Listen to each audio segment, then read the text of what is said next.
Bismillahirrahmanirrahim. Assalamualaikum warahmatullahi wabarakatuh. Alhamdulillah nahmaduhu wa nasta'inuhu wa nastahdihi wa nastaghfiruh. Wa na'udzu billahi min shururi anfusina wa min sayyiati a'malina. Man yahdihillahu fala mudilla lah wa man yudlil fala hadiya lah. Asyhadu an la ilaha illallah wahdahu la syarika lah wa asyhadu anna sayyidana Muhammadan 'abduhu wa rasuluh. Allahumma salli wa sallim wa zid wa barik ala sayyidina Muhammadin abdika wa rasulika an-nabiyyil ummi wa ala alihi wa sahbihi ajma'in. Subhanaka la ilma lana illa ma 'allamtana innaka antal alimul hakim. Rabbi shrah li sadri wa yassir li amri wahlul 'uqdatan min lisani yafqahu qawli, amma ba'd. Alhamdulillah thumma alhamdulillah. Syukur kita kepada Allah atas nikmat serta limpahan kurniaan daripada Allah, kita dapat berkumpul dan kita dapat berhimpun pada malam ini untuk kita meneruskan pengajian fiqh manhaji kita bab berkaitan dengan fiqh muamalat. Ya, kita masih lagi pada tajuk yang berkait rapat dengan hadanah, ataupun dalam erti kata bab berkaitan dengan penjagaan anak. Kita dah letakkan turutan-turutan yang ditentukan oleh syarak. Selepas mak, siapa yang berhak. Kalau ikutkan lepas mak, nenek, lepas nenek, mak saudara belah ibu, belah bapa dan sebagainya. Tapi kalau ikut enactment Jabatan Agama Islam Wilayah Mahkamah, dia ikut uruf. Selepas mak, nenek jatuh pada bapa, tak terus pada makcik. Ya, jadi yang menyusun tu ijtihad para ulama. Maka pada zaman sekarang pun ulama-ulama juga berijtihad bersesuaian dengan kedudukan ataupun kebaikan yang mana kalau kita lihat sebagai satu keperluan yang ada di dalam kehidupan manusia inilah. Kalau kita lihat zaman sekarang memang bapa boleh menjaga anak, boleh memberi makan dan sebagainya. Maksudnya boleh memberi kasih sayang sama seperti ibu juga dan sebagainya. Ya, jadi sekarang ni kita nak tengok syarat hadanah. Syarat tu orang tu layak tak nak mendapat hak penjagaan tu. Maksudnya kalau ibu tu dia berhak tak untuk menjadi penjaga anak tu. Kalau tak cukup syarat yang disebutkan di bawah ini, tuan-tuan dan puan-puan dirahmati Allah Subhanahu Wa Taala, maka dia tidak dikira sebagai layak. Kena berpindah pada orang lain. Kalau ikut enactment Mahkamah Wilayah Persekutuan, mak tak layak, tak cukup syarat ni, pindah kepada nenek. Nenek belah mak dia juga, belah mak dia lah nenek tu. Maksudnya nenek kepada cucu belah mak dia. Ya. Jadi kalau nenek belah mak dia tak cukup syarat, pindah pada nenek dekat pindah kat bapa. Pindah dekat bapa pula. Jadi ada syarat-syaratnya. Apakah syaratnya? Maksudnya yang mestilah dipenuhi oleh seseorang yang untuk mendapat hak penjagaan anak. Iaitu pertama, berakal. Masih berakal, dia tak boleh gila, tak boleh hilang akal, dia tak boleh dikatakan, maksudnya terganggu akal, tidak siuman. Macam mana yang nak berakal ni nak menjaga? Dia sedang dirinya sendiri tak boleh nak menjaga, apatah lagi nak jaga anak dia sendiri.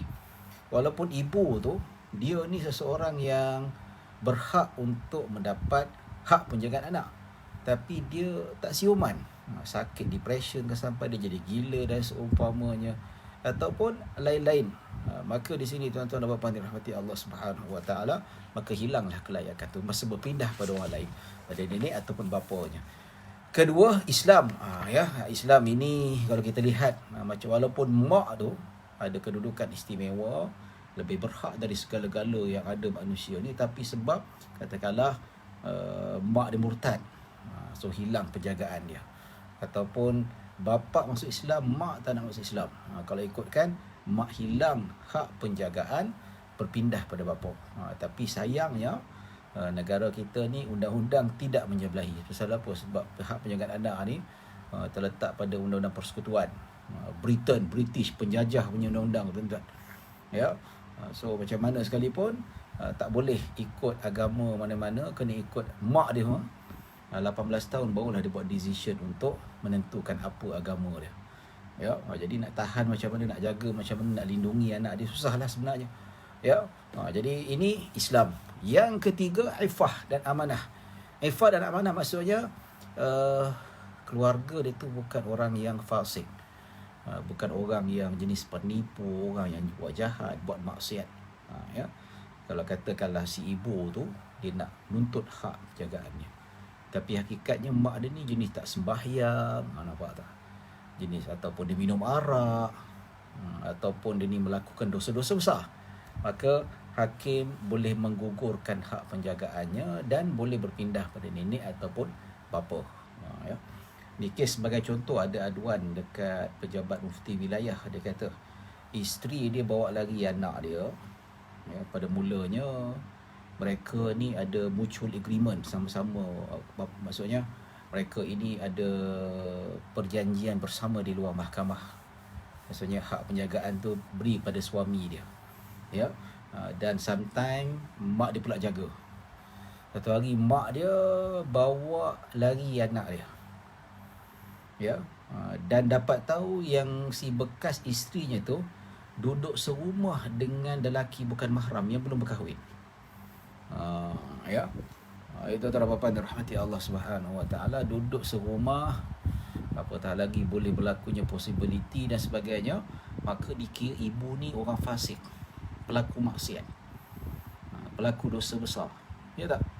Berdua-dua dengan lelaki yang ketiga adalah syaitan. Syaitan tu boleh cucuk kita punya hati untuk cenderung pada amalan-amalan yang dimurkai oleh Allah Subhanahu Wa Taala. Jauh yang amalan yang antara terbesar, dosa besar dekat dunia ni adalah berzina. Ya, jadi apabila disebutkan tentang perkara ini, maka mak dia tu dikira fasik. Duduk dengan anak sekali, anak dibawa duduk dengan dia. Satu contoh yang tak baik, mak duduk dengan lelaki bukan mahram. Ini kisah betul. Ya, saya boleh tunjuk email aduan tu, ada orang adu pada saya. Bukan adu pada saya lah, pada pejabat mufti macam nak selesaikan.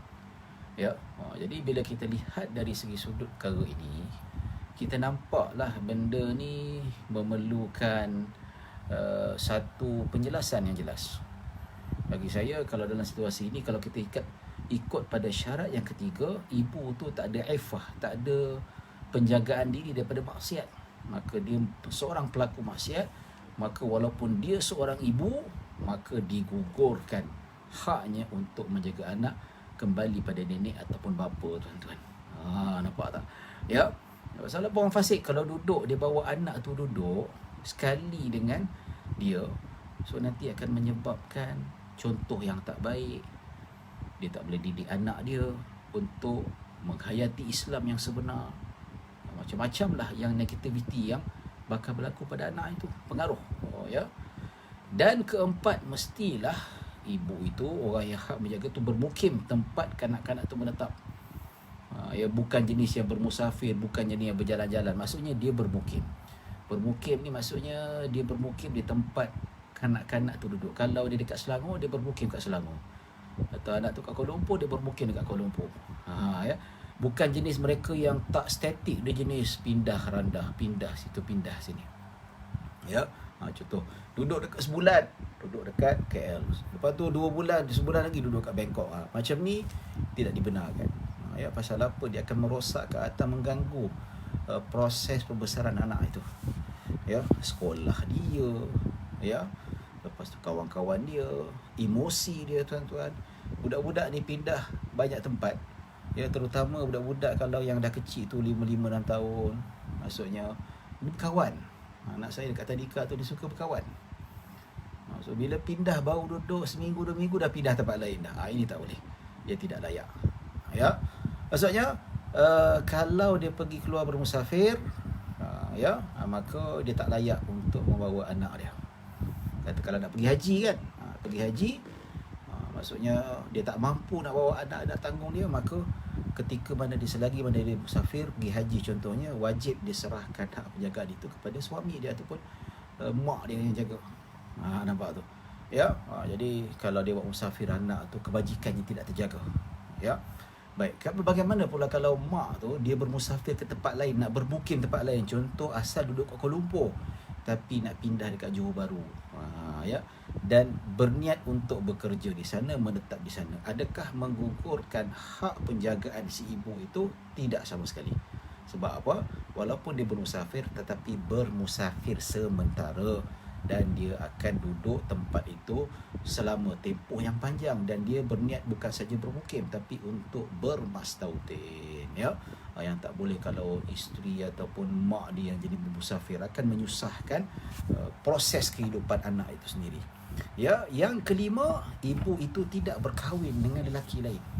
Ya, selagi mana dia tak ada suami baru, selagi itulah hak dia ada.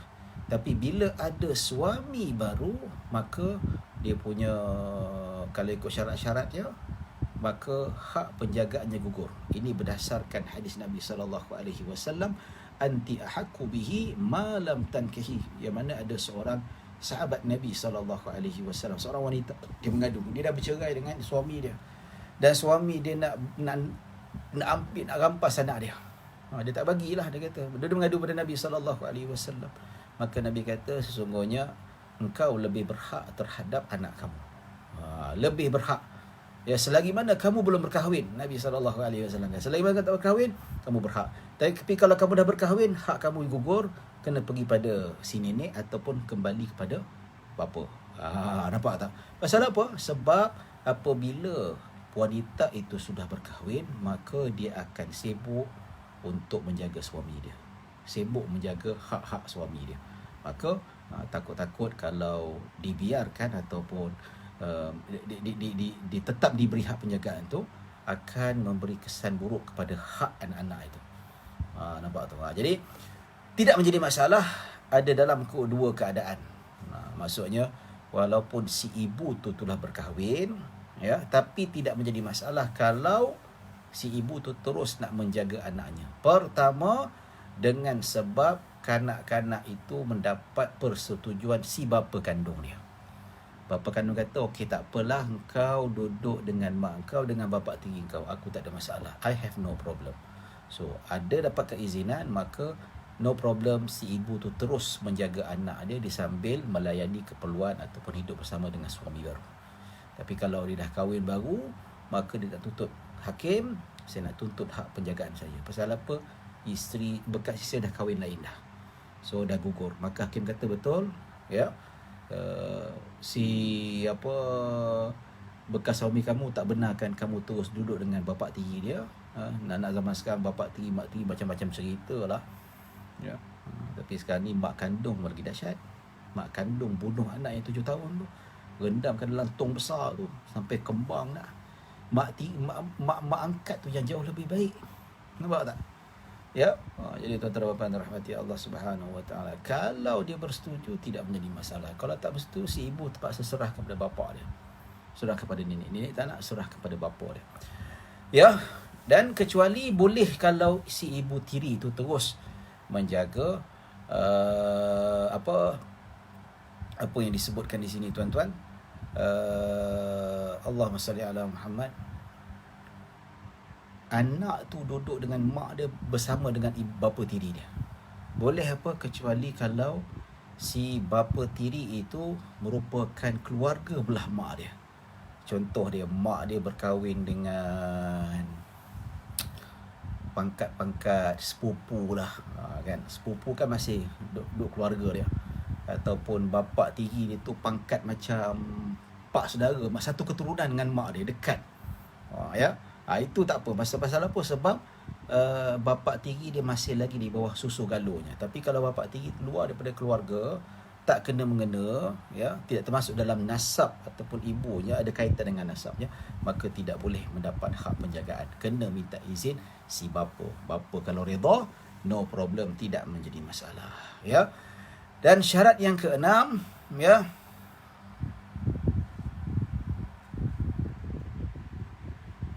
apa faraid ni? Faraid kita tak layan dulu. Kita soalan faraid nantilah ada masa saya jawab. Yang kita nak habiskan kitab ni. Baik. Yang keenam, tidak mengidap penyakit yang berpanjangan yang menjejaskan penjagaan. Maksudnya contoh batuk kering yang panjang, penyakit yang lumpuh dan sebagainya, pekak, bisu, ya penyakit yang panjang, yang sukar uzur, tak boleh nak uruskan diri dia, maka itu tertarik syarat-syaratnya. Ya. Yang kelima, ya, kalau kita lihat akibat daripada tidak memenuhi syarat ini, apabila tidak memenuhi keenam-enam ataupun salah satu daripada 6 perkara ini, maka hak penjagaan itu gugur, ya. Itu tuan-tuan rahmati Allah Subhanahu wa taala. Baik, bagaimana cara nak sabitkan syarat penjagaan itu tidak dipenuhi? Macam mana kita nak tahu syarat itu dipenuhi atau tidak? Iaitu pengakuan penjaga. Penjaga tu ibu sendiri mengaku, dia kata aku dah berkahwin. Ya, okey, dah berkahwin, anak kena bagi ke aku. Tolonglah bagi ke aku. Aku masih ibu dia aku berat, tapi kau dah berkahwin, Nabi kata kau berkahwin kau hilang hak kecuali persetujuan aku. So bapa tak redha, tak setuju, kena bagi pada anak lah, kena pada bapa lah. Ya. Dan bantahan daripada orang lain, bantahan mereka yang berhak untuk menjaga anak dia. Ya, contohnya kata hakim bagikan hak pada aku. Pasal apa? Sebab bekas isteri aku ni suka pukul anak aku, tak bagi cukup makan, ya, dengan bukti yang kukuh, ya, maka dia dapat dibuktikan, maka gugurlah, ya. Dan ketiga, keputusan hakim. Contoh hakim lihat pada masalah anak-anak tu, walaupun ibunya mungkin boleh bagi anak makan, tapi makan tak berapa nak cukup ataupun tak bergizi, sekolah anak tak menentu, maka hakim boleh putuskan bapa lebih utama untuk menjaga, bapa lebih apa, maksudnya tempatnya lebih selesa, ya. Maksudnya kalau bapa dia bagi nafkah tu pun mak dia tu pun tak mampu nak menguruskan dengan lebih baik, maka kalau duduk dengan bapa dia tu jauh lebih baik pengurusannya itu. Itu tiga perkara yang bagaimana nak sabitkan tentang bagaimana seseorang itu boleh disabitkan sebagai gugurnya hak penjagaan itu, ya. Baik, kita dah habis bab berkaitan dengan penjagaan ini. Kita nak cerita pasal susu pula, penyusuan, hukum penyusuan. Apakah hukum ibu itu menyusukan anak? Ya. Maksudnya ibu tu dia wajib tak susukan anak, ataupun dia tak nak susukan anak, dia bagi susu formula. Ada ibu macam tu. Ya, ada kata ibu kata aku tak nak susu, awak cari orang lain susukan anak. Macam tu. Ya. Maka di sini tuan-tuan, susu tu susu minum lah, penyusuan iaitu susu perempuan yang mengalir dalam perut bayi. Itu penyusuan maksudnya. Ya, dalilnya banyak disebutkan dalam Al-Quran, firman Allah Subhanahu wa taala, ya, yang mana firman Allah Subhanahu wa taala, ya, maksudnya itu kewajipan. Maksudnya perlu kita bagi makan pada anak, antaranya menyusu. Kalau tak ada, susah nak dapat ibu tu nak menyusukan, bapa kena cari orang lain untuk bagi upah, cari perempuan lain untuk susukan anak dia. Ya. Baik tuan-tuan dirahmati Allah Subhanahu wa taala. Penyusuan bayi adalah hak ibu, bukan wajib. Maksudnya ibu tu kalau dia tak nak susukan badan, kalau ada option, ini nak cerita dari segi hukum, ya, adakah ibu tu wajib menyusu badankan anak dia? Di sini disebutkan oleh ulama mazhab Syafi'i, ada mengatakan wajib selama 3 hari, ada kata wajib selama sebulan, ada kata wajib begini. Tapi pendapat yang muktamad, ya, seperti mana disebutkan oleh Al-Imam Al-Bujairimi rahimahullahu taala, dia kata muktamad, dia kata tak bagi setitik pun tak apa. Ya, tapi yang penting ada option yang lain untuk mengenyangkan anak dia dan untuk memenuhi keperluan si anak itu sendiri. Nampak tu? Ya, bila disebutkan tentang memenuhi keperluan anak tu, katakanlah ibu tu tak nak menyusu. Ya, suami kata, susukan anak. Tak nak lah bang, saya penat nak tidur lah, nak menyusukan anak. Semua katalah mak perangai macam tu. Maka bapa kena cari option lain, bawa bayi tu cari mana wanita-wanita yang ada susu badan, susukan anak dia. Ya, tapi zaman sekarang mungkin tak jadi isu lah. Kalau isteri tak nak susukan badan, boleh ada susu formula bagi anak tu minum. Ya, itu tuan-tuan rahmati Allah Subhanahu wa taala. Tapi ada tak hukum wajib si ibu tu menyusukan si anak itu? Ya, boleh jadi wajib kalau tidak ada option lain. Contohnya lah, bayi tu lapar, nak makan, nak apa dan sebagainya, tak ada kat perkampungan tu, tak ada wanita boleh menyusukan si bayi dia. ataupun tak ada yang mengandung, tak ada yang beranak yang ada susu, ya, ataupun tak ada susu formula, tak ada option dan sebagainya, maka kalaulah tak ada option dan kalaulah si ibu itu tidak menyusukan anaknya, akan menyebabkan anaknya mudarat, sakit, lapar, mati dan sebagainya, maka jadi wajib. Tapi yang tak jadi wajib apabila disebut dekat sini tuan-tuan ada option. Ya. Walaupun anak dia lapar, tapi ibu kata aku tak nak susukan dia, kau carilah wanita lain, belilah bang susu formula, tolong belikan susu, belikan botol sekali. Ya, suami wajib buat kalau ada option. Tapi kalau tak ada option, ya, untuk menggantikan susu badannya, maka si ibu tu nak tak nak dia kena susukan juga. Kalau tak susu dia berdosa. Ya. Dan kalau anak tu mati kelaparan, dia dikira sebagai membunuh juga, penyebab kematian anak itu sendiri. Ya. Ini cerita pada pasal hukum. Tapi kalau ikutkan, ada je, tak ada ibu yang tak tergamak mesti nak susu, ya. Tapi nak cerita hukum dan tanggungjawab si suami itu sendiri. Ya. Baik tuan-tuan dan puan-puan dirahmati Allah Subhanahu wa taala. Baik, kesan penyusuan sebagai hak bukan wajib. Ya, maksudnya kesan penyusuan sebagai hak dan bukan wajib boleh diringkaskan seperti berikut. Ya, suami tidak harus memaksa isteri untuk menyusukan anak dan isteri tidak wajib mematuhi paksaan suami. Nampak tu hukum. Kenapa boleh jadi hukum macam tu? Sebab ini adalah nas Al-Quran. Diperbincangkan secara panjang lebar dalam kitab fiqh mazhab Syafi'i. Boleh rujuk dan boleh bacalah untuk tahu kedudukan yang sebenar. Ya, kalau ikut hukumnya, ya, isteri kalau tak nak susukan anak, maksudnya ada option lain. Ya, kalau dia tak nak susukan, ada perempuan lain boleh susukan anak dia. Ataupun kalau tak ada susukan anak dia, dia ada formula. So, suami tak boleh paksa.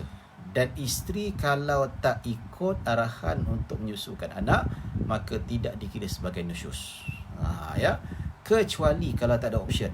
Tak ada option apa? Pertama, tidak ada wanita lain yang boleh menggantikan tempat dia untuk menyusukan anak dia. Itu pertama. Kedua, disebabkan ya, tak ada option lain. Zaman sekarang tak ada susu formula. Dan ketiga, disebabkan suami itu miskin. Ya, miskin. Jadi tuan-tuan dan puan-puan dirahmati Allah Subhanahu wa taala, maka tak ada tempat suami pun tak ada duit nak bayar upah penyusuan, maka kat situ tak ada option, dia wajib menyusukan anak. Ya, jika isteri meminta upah penyusuan anak, maka suami wajib memberikan dengan kadar yang berdasarkan pandangan umum. Ya, kalau kata okey, abang nak saya susukan, abang kena bagi upah. Nafkah tak cukup kan? Nafkah tak cukup, upah saya nak. Ya, kalau zaman dulu, kalau zaman sekarang ni, kalau menyusukan anak katakanlah satu hari RM30, bayarlah RM30. Itu hak suami berdasarkan nas. Nampak tak, Islam ni dia jaga hak. Sebab kata orang ni, orang feminin ni, feminin duk perjuangkan hak dia, tak kena pada tempat. Dia kata Islam ni menzalimi. Ini nampak tu, Islam. Ya. Kalau isteri minta upah daripada suami atas dia menyusukan anak, suami kalau mampu wajib bagi. Kalau suami tak mampu, itu lain ceritalah, hukumnya berbeza. Ya. Baik, kesan penyusuan terhadap hubungan keluargaan. Ya, memang jelaslah kalau kita lihat hukum kesan penyusuan ini, yang kita nampaklah bagaimana disebutkan di sisi syarak itu sendiri. Ya. Baik. Tapi zaman sekarang ni jaranglah tak ada, boleh dikatakan tak ada lah isteri nak minta upah. Tak lah. Tapi cerita pasal hukum, ya, bukan saya kata lepas ni ada anak tuntut pada suami supaya bayar upah. Ini bukanlah benda yang mesti dilakukan ataupun digalakkan sangat, tidak. Tetapi dari segi sudut hukum boleh nak buat, tak ada masalah. Dari segi hukum boleh suami tak boleh paksa, boleh suami tak boleh suami nak paksa isteri. Dalam ikut hukum tak menjadi salah kalau isteri tidak mahu menuruti kehendak suami yang memerintahkan supaya menyusukan anak. Tak menjadi salah. Yang menjadi salah kalau tak ada option, tak ada orang nak menggantikan, tak ada susu formula yang sihat untuk anak itu sendiri, dan suami pun miskin, tak mampu nak bagi upah orang lain, tak mampu nak beli susu formula, maka tuan-tuan dan puan-puan dirahmati Allah Subhanahu wa taala, maka hukumnya apa tuan-tuan? Kat sinilah jadi wajib ke atas wanita itu sendiri. Ya. Baik, ini cerita pasal kesan penyusuan ya terhadap hubungan kekeluargaan adalah seperti berikut. Anak susuan haram berkahwin dengan ibu susuan ataupun keturunannya. Seperti ibu sendiri. Maksudnya kalau anak saya ni menyusu dengan perempuan lain, cukup dengan 5 kali susuan.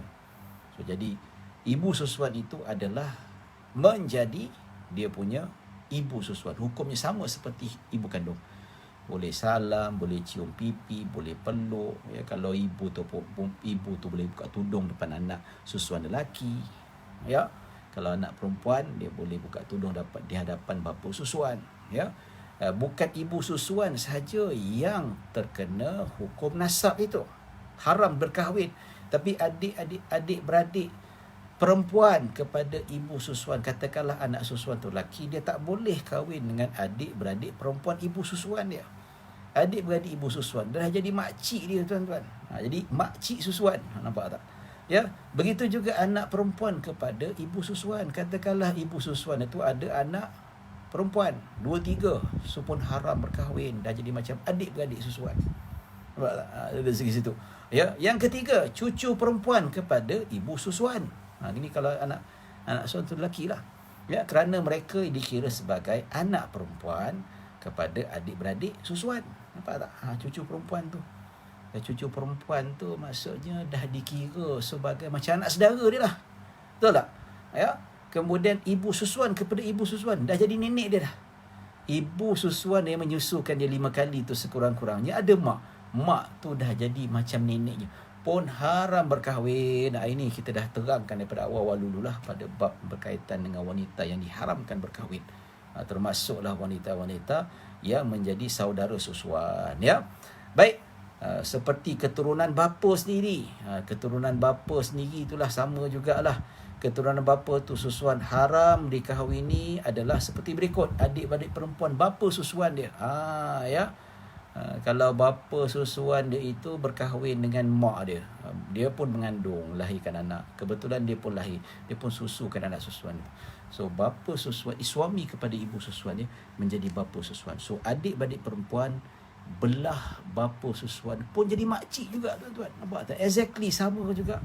Ya, anak perempuan kepada bapa susuan pun sama juga, walaupun lain mak. Tetapi katakanlah sebelum dia kahwin dengan ibu susuannya, dia ada anak hasil perkahwinan dahulu, pun sama juga jadi adik-beradik susuan. Nampak tu tak? Dia jadi macam adik-beradik satu bapa lain mak.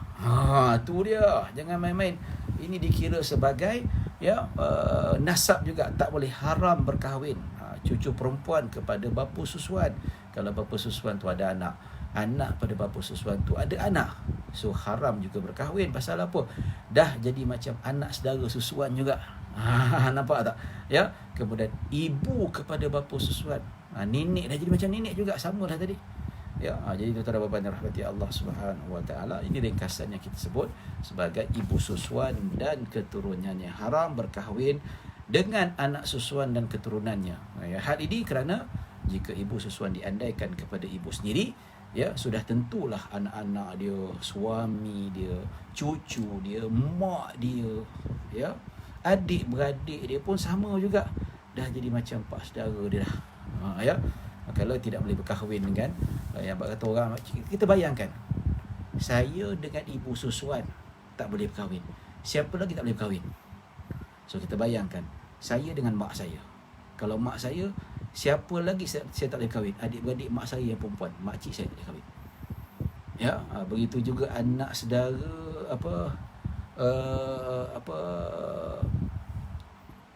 anak saudara saya pun tak boleh juga. Nampak? Jadi dia kira macam sama macam mak sendirilah. Ya. Jadi tuan-tuan dan rahmati Allah Subhanahu Wa Taala. Jadi penyusuan, ya, saya dah sebut secara detail berkaitan dengan penyusuan ini, secara detail lah pada bab pengajian yang awal-awal dulu, itu daripada 1 sampai 5. Yang boleh carilah, boleh scroll kat bawah tu untuk cari kedudukan wanita-wanita yang haram untuk dikahwini. Ya, jadi penyusuan yang menyebabkan haram berkahwin itu sudah dijelaskan, disebutkan dalam kitab Fiqh Manhaji yang edisi Mufti Wilayah Mufti Negeri Sembilan ni pada muka surat 420. Diterangkan dengan jelas daripada muka surat 419 hingga 422. Itu dijelaskan, boleh buka, boleh rujuk lah.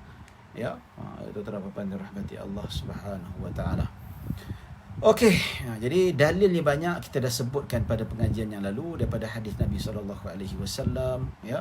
Allah berfirman dalam surah An-Nisa ayat 23, begitu juga dalam hadis Nabi SAW, Nabi kata penyusuan menyebabkan anak susuan haram dikahwini sebagaimana anak yang dilahirkan. Sama macam seperti nasab dan macam-macam lagi, tuan-tuan dan puan-puan dirahmati Allah. Banyak lagi dalil yang disebut, ya. Baik, syarat penyusuan yang menyebabkan anak itu menjadi mahram. Ya. Baik, apakah yang dimaksudkan syarat boleh menjadi mahram? Iaitu pertama sekali anak tu belum mencapai umur usia 2 tahun. 2 tahun Qamariah. Tapi kalau anak tu dah 3 tahun Qamariah, dia menyusu dengan ibu susuannya sebanyak 5 kali, tak jadi mahram, tuan-tuan. Dia kena 2 tahun Qamariah. 2 tahun Qamariah ni 1 tahun 360 hari. Ya, kalau Masihi 365 hari. Ya, jadi 360 kali 2. Kurang daripada tu. Kalau lebih 2 tahun ataupun dah cukup umurnya 7 tahun, 2 tahun, maka susulah banyak kali macam mana sekalipun tidak menjadi mahram. Ya. Tuan-tuan dan puan-puan dirahmati Allah Subhanahu wa taala, disebutkan dalam Al-Quran surah Al-Baqarah ayat 318 yang mana bermaksud, ya, wal walidatu yurdi'na auladahunna haulaini kamilaini liman arada ay yutimma ar-radha'ah. Yang bermaksud ibu-ibu hendaklah menyusukan anak-anak mereka selama 2 tahun genap, iaitu bagi orang yang hendak menyempurnakan susuannya. Ini dalil jelaslah 2 tahun, ya. Baik, begitu juga dalam hadis Nabi SAW sebut la radha'a illa ma kana fi haulaini. Disebutkan penyusuan adalah dalam lingkungan umur 2 tahun. Ya. Baik, tuan-tuan dan puan-puan dirahmati Allah Subhanahu wa taala, ya. Banyak lagi lah hadis yang dikemukakan bahawa disebutkan bahawa isyarat kedua itu kanak-kanak itu disusukan sebanyak 5 kali berasingan. Maksudnya dia dah puas, dia kenyang 5 kali. Ya, bukan dia jenis minum tiba-tiba terkejut dia terlepas. Itu tak. Maksudnya dia minum, dia sendiri yang lepaskan. Itu sekali. Ya, sebanyak 5 kali barulah dikira sebagai ibu susuan. Kalau kurang daripada itu maka tidak disahkan. Ya. Katakanlah dia minum, lepas tu tengok TV, sambung lagi 2 kali, ulang alik 5 kali. Itu tidak. Dia minum, maksudnya yang dia rasa dah puas. Kalau ikut uruf je kenyang lah, tuan-tuan, 5 kali kenyang. Ya, tak cukup, maka tidak sah. Tapi kalau dah cukup 5, 6, 7, maka itulah dikira sebagai ibu susuan, menjadi mahram, tidak boleh berkahwin selama-lamanya. Dalil banyaklah, tuan-tuan. Antara disebutkan dalam hadis yang diriwayatkan oleh Imam Muslim, ya, disebutkan oleh Sayyidah Aisyah radhiyallahu anha, ayat Al-Quran yang turun adalah 10 kali susuan yang tertentu yang menyebabkan anak susuan itu menjadi mahram, kemudian dimansuhkan kepada 5 kali susuan yang tertentu. Ketika Rasulullah sallallahu alaihi wasallam, ayat yang dimasukkan ini masih dibaca sebagai Al-Quran, ya. Dulu nak jadi anak susuan, ibu susuan, kena kenyangkan anak tu ataupun diberi susuan 10 kali, kemudian dimansuhkan jadi 5 kali. Seperti mana disebutkan dalam hadis riwayat Imam Muslim, ya. Baik, tuan-tuan dan puan-puan dirahmati Allah Subhanahu wa taala, ya. Ada beberapa dalil lagi lah yang disebutkan dalam hadis Nabi sallallahu alaihi wasallam. Iaitu kesan dan hukum hubungan kekeluargaan sebab penyusuan. Ya. Iaitu terdapat 2 hukum kepada hubungan kekeluargaan yang terjadi dengan sebab penyusuan itu. Apa dia, tuan-tuan? Itu perkara yang haram disebabkan penyusuan. Maksudnya penyusuan menjadikan hubungan kekeluargaan antara susuan dan ibu susuan, yang memberi kesan mewujudkan golongan yang haram dikahwini. Macam tadilah, tak boleh kahwin dengan ibu susuan dia, tak boleh berkahwin dengan anak adik-beradik susuan dia. Kalau yang perempuan tak boleh kahwin dengan bapa susuan dia. Itu jelas, ya. Ya. Baik, itu disebutkan ibu ke atas, anak perempuan ke bawah tak boleh berkahwin. Adik-beradik perempuan seibu sebapa, ibu saudara sebelah bapa, ibu saudara belah ibu sekali. Ya, banyak sekali, tuan-tuan. Ya, kat sini saya rasa kat internet banyak ni tentang cerita apakah senarai sebab perkahwinan susuan. Tapi nak lebih bagus, beli buku ni. Ini lengkap. Semua disebabkan daripada hasil penyusuan itu, mana perempuan yang tidak boleh dikahwin. Ya. Baik. Jadi sehubungan itu, apabila wujud hubungan kekeluargaan disebabkan penyusuan, maka golongan yang sama daripada susu galur ibu susuan juga haram dikahwini. Nampak? Sebagaimana diketahui, hubungan keturunan menyebabkan haram persemandaan, ya, iaitu suami haram berkahwin dengan ibu mertua, ya, dan anak tirinya, ya. Seorang lelaki haram berkahwin dengan ibu tirinya dan menantunya. Jadi justru jika hubungan kekeluargaan adalah dengan sebab susuan, maka haram, hukumnya haram persemandaan, iaitu berkahwin, tak boleh. Ya, contoh kalau kalau dah berkahwin tu, kita berkahwin dengan isteri kita, automatik akad nikah saja ibu dan bapa kepada isteri kita sudah menjadi mahram automatik. Tak boleh berkahwin walaupun belum dukhul lagi, walaupun belum bersetubuh. Sama juga penyusuan, so cukup saja 5 kali kenyang, tak boleh, automatik tak boleh kahwin, seperti senarai-senarai yang disebutkan dalam ini, tuan-tuan, ya. Seperti mana disebutkan dalam hadis Nabi sallallahu alaihi wasallam yang bermaksud daripada Ibn Abbas, Rasulullah sallallahu alaihi wasallam sabda, mereka yang haram dikahwini kerana keturunan, haram juga dikahwini kerana susuan. So macam mana kita nak tahu? Kita bayangkan dengan keluarga ibu kandung kita, dengan bapa kandung kita. Kita dengan keluarga mak kandung kita, bapa siapa tak boleh kahwin? Sepupu boleh, 10. Ya, adik-beradik sendiri tak boleh kahwin. Adik-beradik mak bapak kita tak boleh kahwin. Ya. Begitu juga anak saudara adik-beradik mak bapak kita. Boleh tak? Boleh. Sepupu tak ada masalah. Nenek kita tak boleh. Macam itulah kita bayangkan, tuan-tuan. Macam tu jugalah yang disebutkan. Ya. Baik. Sikit lagi dah nak habis dah. Boleh katakan sikit lagi lah. Tak banyak sebenarnya. Ya. Tak apa. Perkara yang halal sebab penyusuan. Ada tak semuanya benda yang haram, tapi ada yang halal di sisi syarak itu.